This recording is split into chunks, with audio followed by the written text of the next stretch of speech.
Bonjour à tous. Je fais cette petite vidéo pour apporter des petits éléments de réponse sur cette question qui turlupine l'esprit de plus d'un. C'est au sujet de la longévité au pouvoir du président de la République, son Excellence Paul Biya. Pourquoi est-ce que M. Biya dure tant au pouvoir?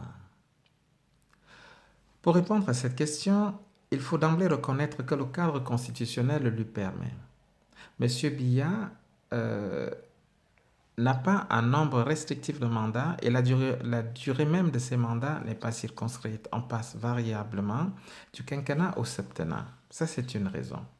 Mais remontons à la genèse de la venue au pouvoir du président Biya. Comment est-ce que M. Biya arrive au pouvoir?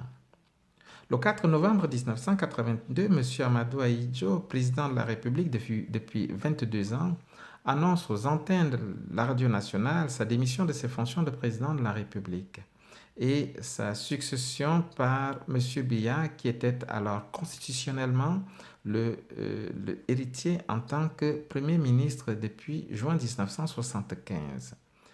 Il prendra ainsi ce relais. Mais nous devons nous poser la question de savoir pourquoi Amadou Ahidjo démissionne. L'homme est instruit du fait que la tuberculose chronique qu'il avait, parce que c'était un féru du cigare, aurait viré au cancer. Et ses médecins, attitrés des Français, lui annoncent que ses jours étaient comptés et qu'il urgeait pour lui de céder le tablier. C'est de cette façon donc qu'il nomme M. Biya. M. Amadou Ahidjo se rend très vite compte que le diagnostic posé par des médecins n'était pas juste et voudrait revenir aux affaires. Mais qu'est-ce qui peut amener des médecins attitrés à annoncer à un président de la République que ses jours étaient comptés alors qu'il se portait relativement bien et qu'il était à même d'assumer ses fonctions de président de la République? M. Amadou Ahidjo est au pouvoir depuis 1960. Cela faisait donc 22 ans. Et au bout de ces 22 ans, l'homme s'est assagi.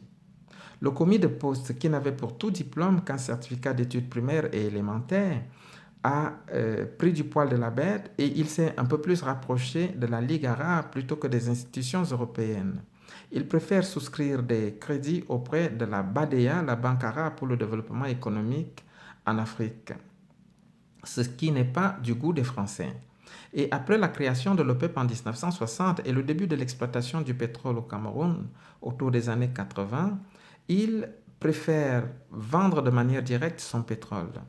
Je dois quelque peu noter la mesquinerie des Français. Après la construction des installations de Limbé qui sont supposées donc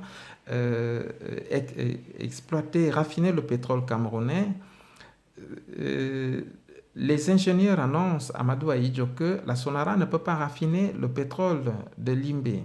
Il faut donc par voie de conséquence vendre le brut camerounais qui est de très bonne qualité à l'extérieur en brut et pouvoir acheter le brut ailleurs moins cher pour le raffiner à Limbé.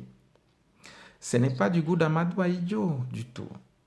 En dehors de ceci, Amadou Ahidjo amène avec lui Omar Bongo, le président gabonais qu'on appelait alors Albert Bernard Bongo, fait son pèlerinage à la Mecque, il devient musulman et il s'affilie également à l'OPEP pour pouvoir vendre le pétrole gabonais. Donc au niveau de la sous-région Afrique centrale, la France perd partiellement le Cameroun et le Gabon. Mais il y a encore la Guinée,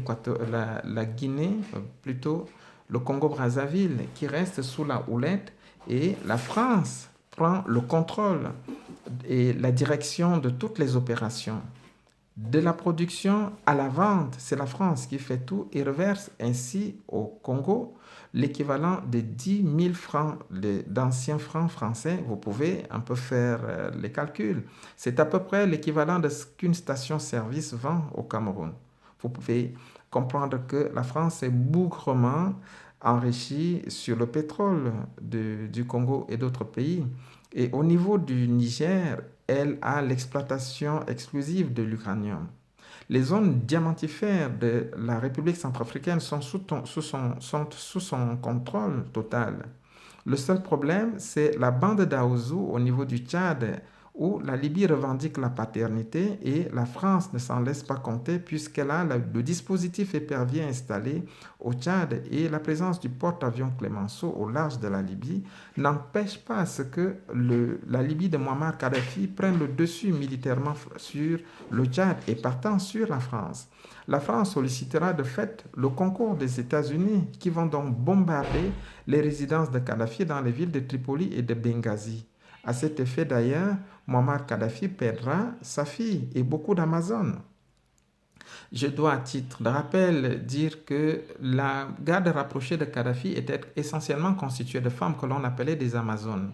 Et ces femmes-là, Dieu seul sait, la boucherie organisée dans la tuerie de Kadhafi, combien de femmes ont été tuées, combien d'Amazones ont été tuées.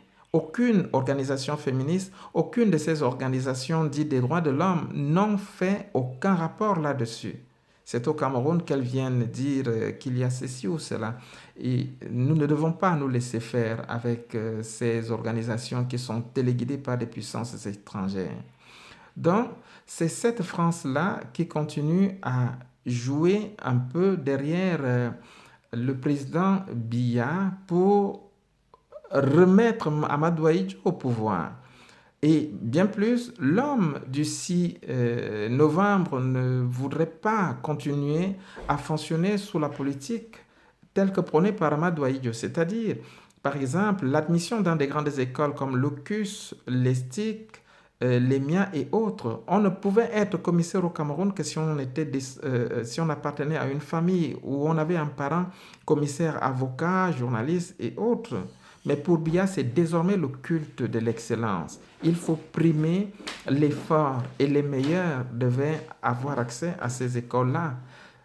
Et jusqu'à ce jour, je pense que la jeunesse devrait plutôt s'en prendre à ces dirigeants qui en ont décidé de faire plutôt des fonds de commerce, des sortes de structures où ils vendent des places plutôt que de les laisser aux méritants.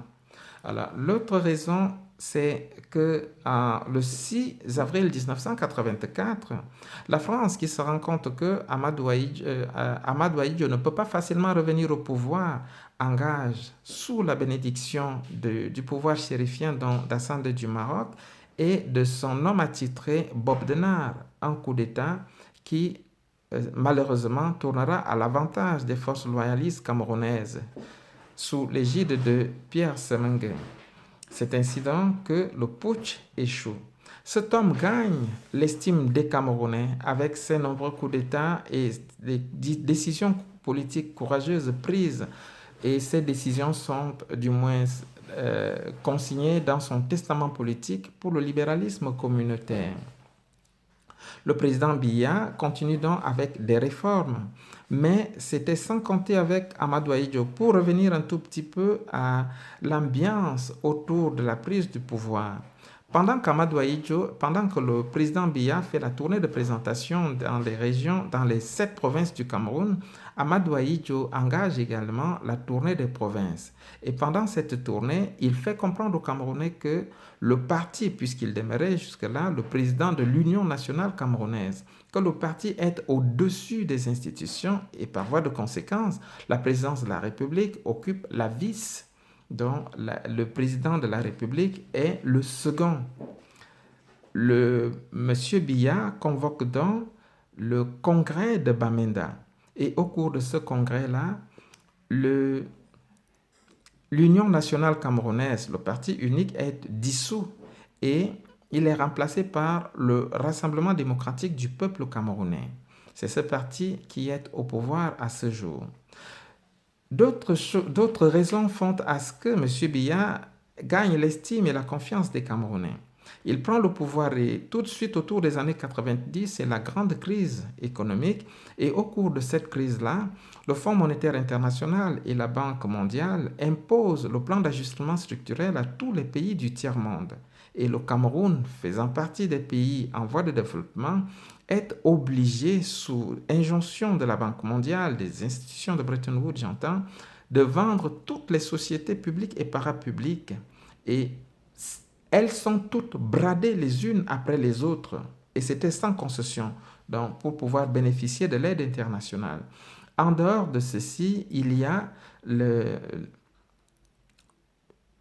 le, l'initiative PPTE, Pays pauvres très endettés, où les pays d'Afrique sont tenus de, d'adhérer à l'initiative Pays pauvres très endettés. Donc le Cameroun apporte des justificatifs montrant qu'il y a une cessation de paiement et l'impossibilité de subvenir à ses besoins pour pouvoir bénéficier d'une réduction de la dette extérieure à travers ces fonds PPTE. Il sera d'ailleurs admis à cette initiative-là.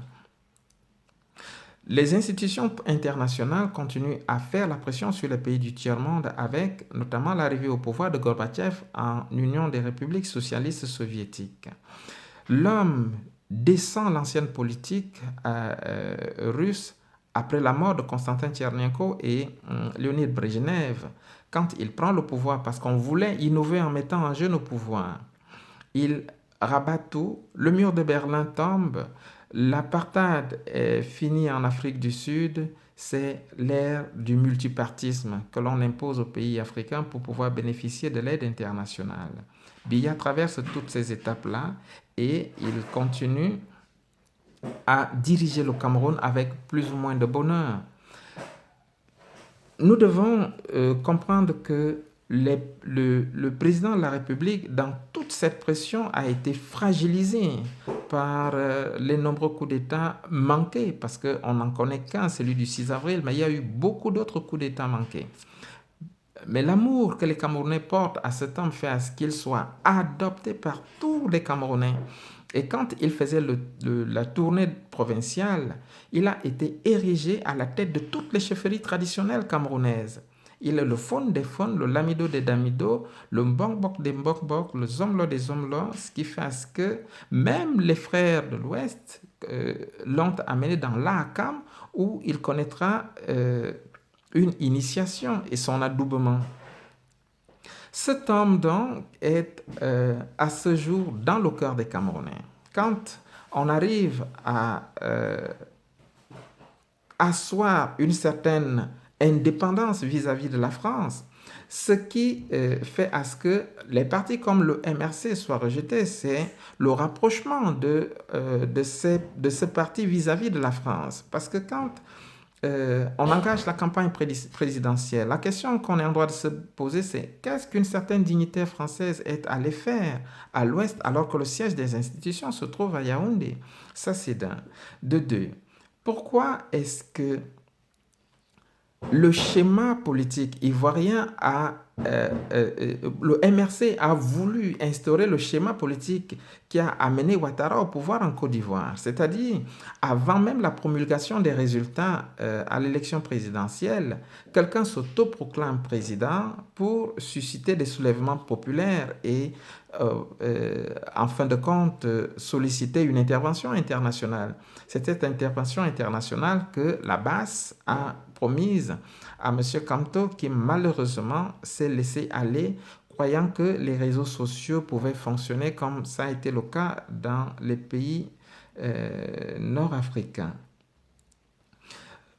En dehors de ceci, le président de la République est arrivé à un stade où les dauphins, dont les gens qu'il aurait préparés pour pouvoir assurer la succession, ont tous été corrompus. Il existe ici en Europe, dans un pays dont je ne citerai pas le nom, une structure dont le but est d'étudier le profil psychologique de tous les dirigeants politiques, ministres, députés et autres sénateurs, ce qui leur permet de les corrompre facilement.